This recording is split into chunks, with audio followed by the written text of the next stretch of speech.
আসসালামু আলাইকুম। Welcome to my channel cooking with Sadia Sinthi.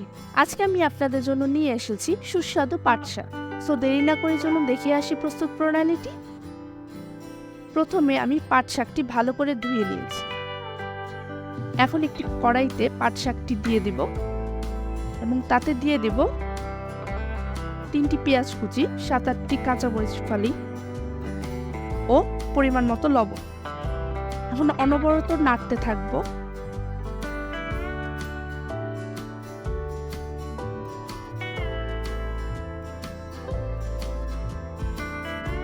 কিছুক্ষণ নাড়াচাড়া করার পর শাক থেকে পানি উঠে আসবে।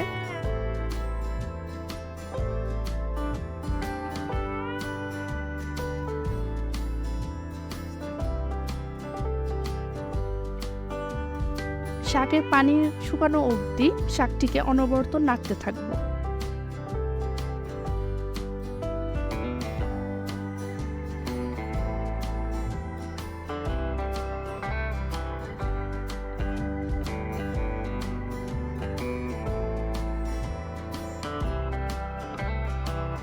শাকের পানি শুকিয়ে আসলে শাকটিকে এক সাইডে রেখে দেব।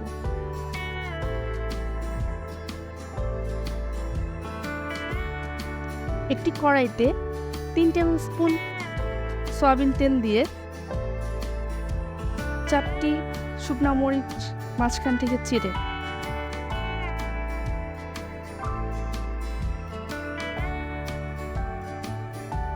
শুকনো মরিচটি নেড়েচেড়ে লাল করে ভেজে নেব।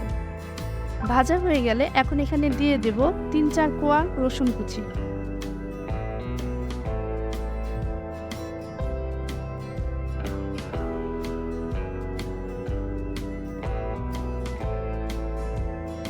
রসুন কুচিটি নেড়েচেড়ে লাল করে ভেজে নেব।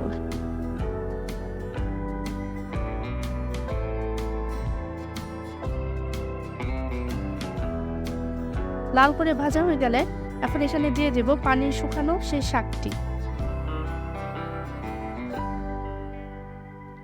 শাকটি দিয়ে ভালো করে নেড়েচেড়ে ভেজে নেব।